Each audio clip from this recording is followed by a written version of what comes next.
Hello, my name is Gary Stasiak, and I'd like to welcome you to NAG TV. NAG TV is a forum for users of Commodore's Amiga computer, and NAG TV is produced by members of the Northwest Amiga Users Group. As you noticed, we have a terrific new open. That open was provided for us by Hash Enterprises, a local company just in Vancouver, Washington. And we have with us a member of Animators Anonymous, the group that put together this wonderful opening for NAG TV. His name is Ken Baer, and I'd like you to meet Ken. And Ken, tell us a little bit about Animators Anonymous. How did this group get together, and how did you do this animation? Well, basically, Gary, it was about a year ago. I went to a large computer graphics show and saw this great animation and wondered why we didn't have something. We had, since I work for Hash Enterprises, we write all this animation software, and we didn't have very many films to show for it. So I figured what we really need to do is get some of the best artists we could find and form a group and make a film. And I wanted to start with something smaller in scale, so I thought a new opening for NAG TV might be nice, since I did the last one and I was getting sick of it. So, well, we're really appreciative of the animation, and we'd like you to tell us a little bit, how many people were involved in this project? it was about, it started off with a larger number, and it was about 8 people, I'd say, that were in the core group. And we had some story people at the beginning, like Ken Baer and Webster Colcord, who's an animator at Will Vinton Productions. They helped a lot with the story. Believe it or not, there really was a story. Well, you have a storyboard. How'd you like to maybe show us a couple of sketches on the storyboard? Okay. Basically, we had a number of story meetings and figured out a character and what this character would do. And, you know, it was the beginning to the TV sequence. But we wanted a character with personality, and we wanted him to do something. So he. How long did it take you to put all this together? Well, we started getting the people together in January, about 8 months ago. And since it was all volunteers and it was all part-time, it's taken a while to get it all done. But it was a very long project. But we spent about 2 months with the story and the character design part of it, getting that ready and getting this done. You did have some trials with your character, and we have a little animation that shows the first character that they came up with. So why don't we cut to this little animation, and Ken can tell us a little bit about the problems that they had. And you can get rid of us, and we'll just take a look at this, and Ken will describe what you see on the screen over there. Go ahead, Ken. Okay.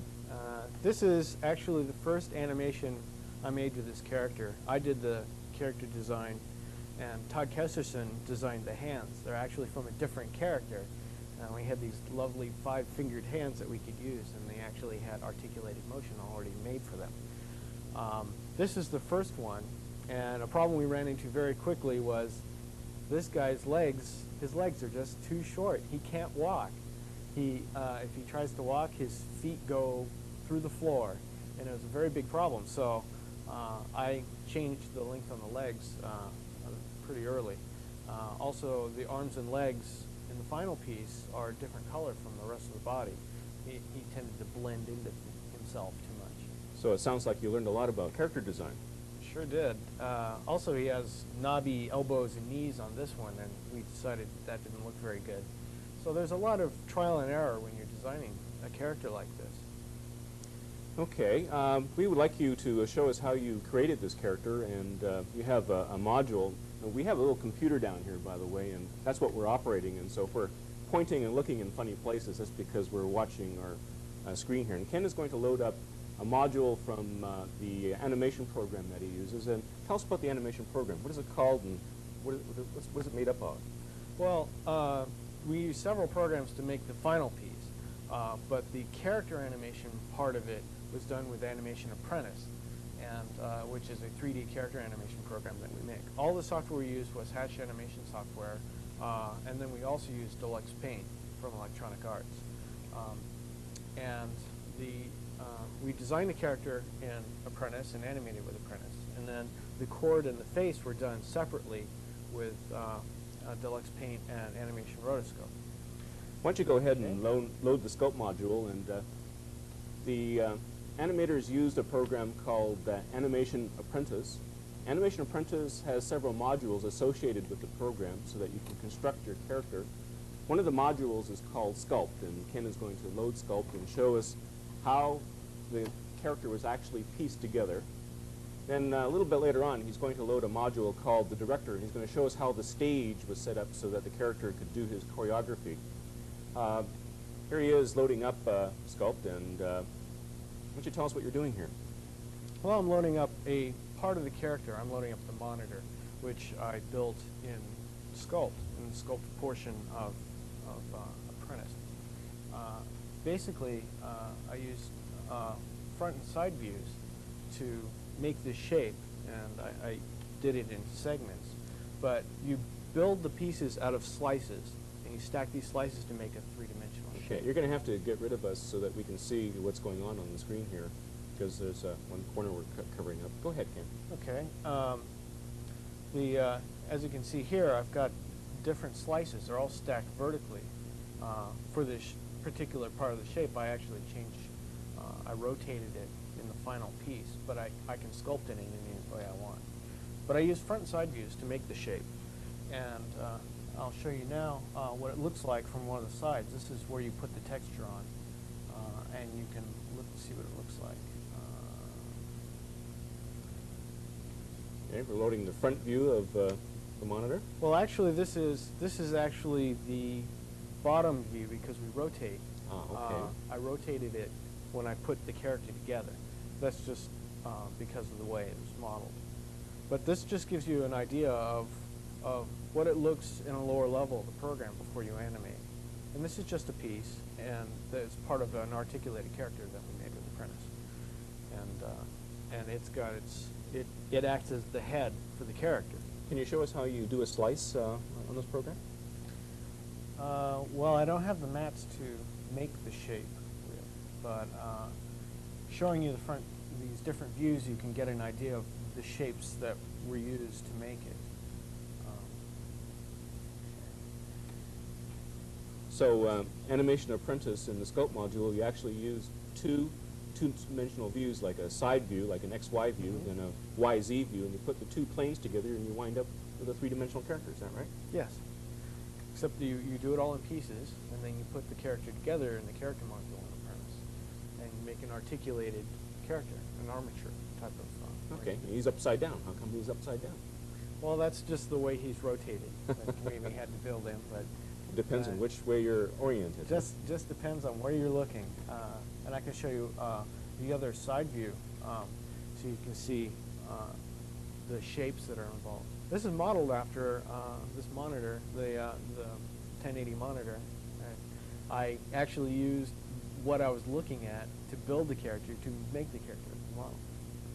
Right, seeing this is a program about Amiga computers, we're actually using an Amiga form to do the actual animation. Okay, let's talk about some of the people that were involved in this project. Who did what and so on? Well, I first of all need to mention just generally the progression of how this was done so I can mention the people involved. We did the character animation, and then, but the character had a fixed face. The face you saw on there was a reference face so that we could draw on an animated face later. Dennis Clevenger did the face, and he did it frame by frame. It was actually cell animation that was layered on top of the character animation. He did that using Deluxe Paint 3. And the cord also, it's hooked onto the guy, and his little power cord was also drawn in frame by frame with animation rotoscope. Todd Kesterson did that part. These were done at different times and then layered together in the final piece. So we actually, there's several layers of animation that were done at different times by different people, all brought together. It was very, very much a team effort.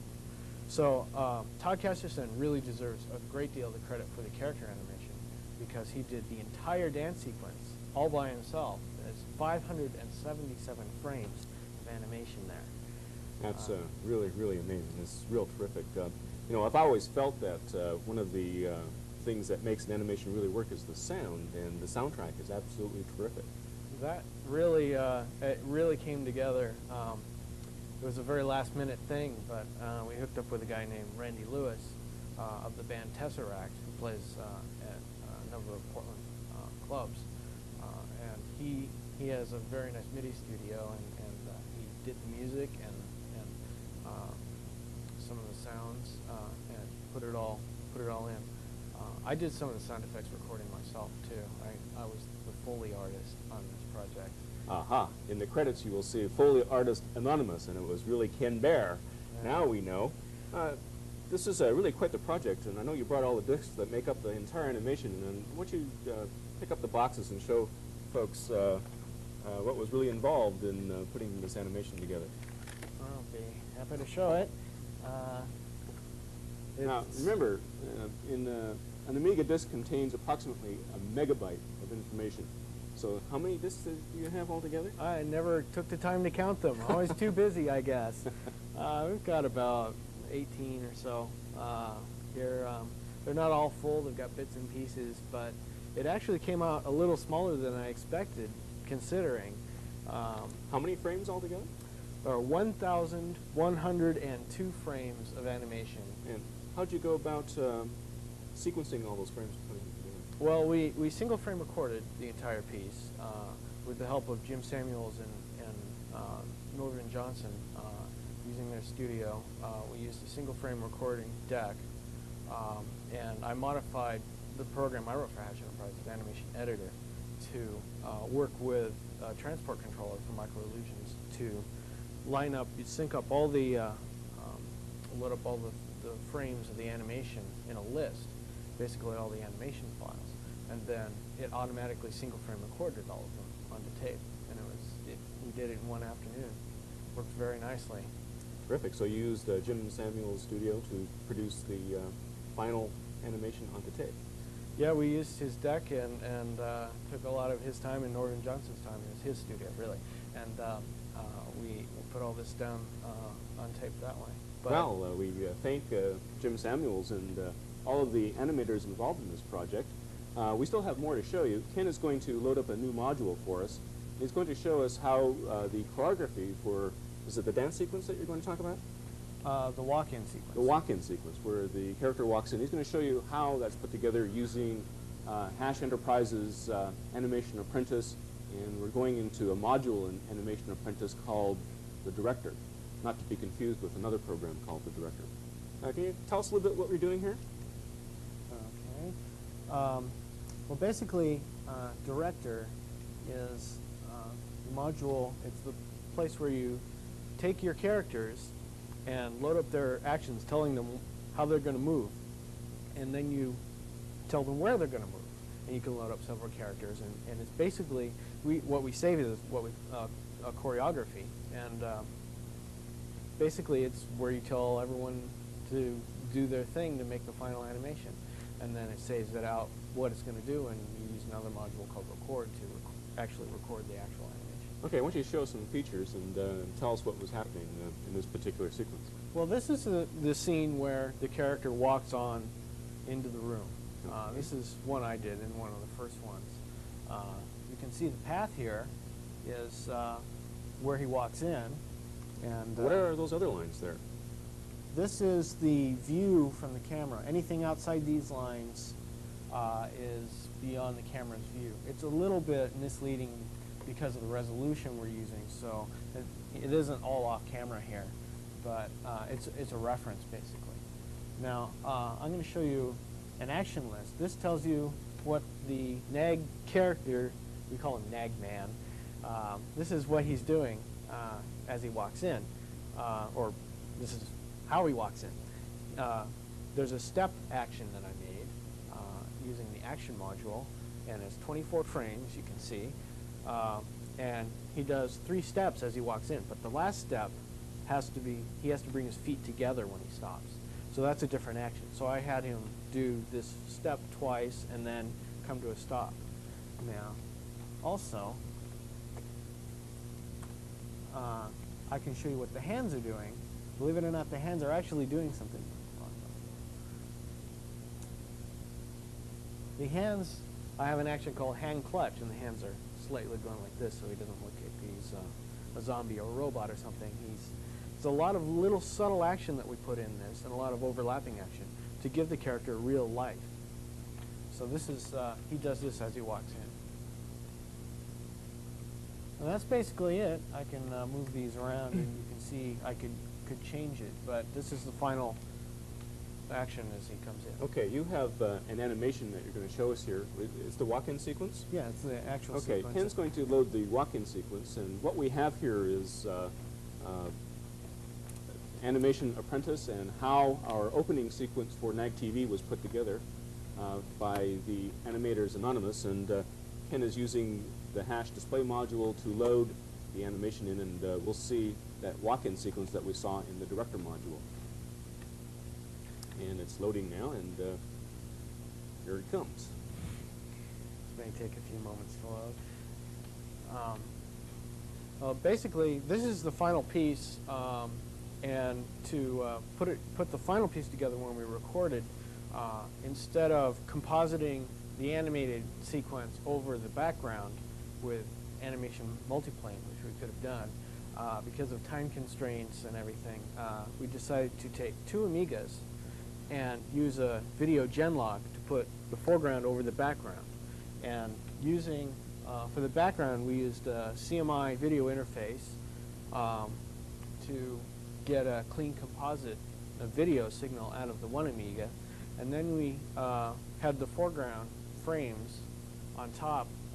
We put them together using a Magni genlog, which was great. They loaned it to us, and it was really, you can see the high quality.